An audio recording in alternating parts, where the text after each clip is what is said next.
Anxiety doesn't whisper. It shouts 1,000 what ifs all at once. What if that happens? What if this never ends? What if I can't fix it? It drags your mind into imagined futures. None of them are peaceful. It traps you in scenarios that haven't even happened yet. Jesus knew this. That's why he said, don't worry about tomorrow. Tomorrow will worry about itself. Each day has enough trouble of its own. That's not Jesus telling you to ignore fear. It's an invitation to come back to right now, because this moment is where God meets you. Anxiety, it's not just about the future, it's about control.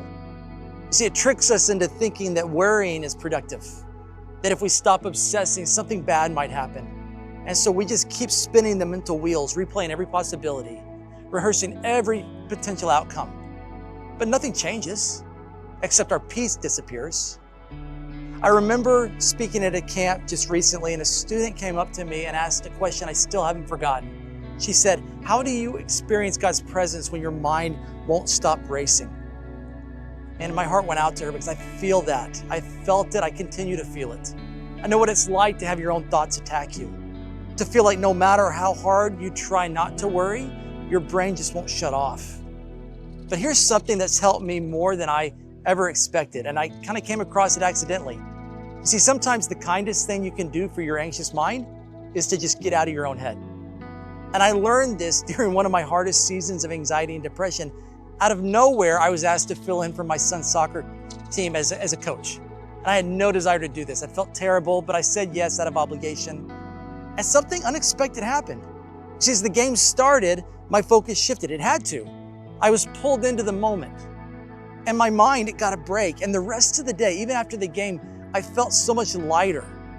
It didn't fix everything, but it gave me space. And I was like, wow, this is amazing. And I realized that wasn't an interruption that was just random. That was grace. That was God's comfort showing up through redirection. Sometimes the most loving thing you can do is gently point your thoughts somewhere better. Not out of guilt or not by forcing yourself to calm down, but simply interrupting the spiral. Interrupt it with intentional presence. And that might look different for all of us. It might for some involve movement, a walk, a workout, going dancing. For others, it might be connection. Call a friend, go out to a movie and laugh together. It might be creativity. It might be playing your guitar or painting or writing. It might involve just being intentionally present with your kids or helping a neighbor and serving someone else. Not to avoid the pain, but to just give your mind a shift. And not every single one of these moments has to be a huge breakthrough, but these small intentional choices, when they're done with God, they can become sacred resets. Because even our thoughts need to be led beside still waters. I think that's what Paul was getting at Philippians 4 when he said, don't be anxious about anything. And the peace of God, it will guard your hearts and minds in Christ Jesus. And then later on he adds, he said, whatever is true or noble or lovely, think about these things. Paul didn't say just stop thinking bad thoughts. He said, choose something better. Redirect your thoughts, recenter your soul. So if your brain feels like a battleground today, don't panic.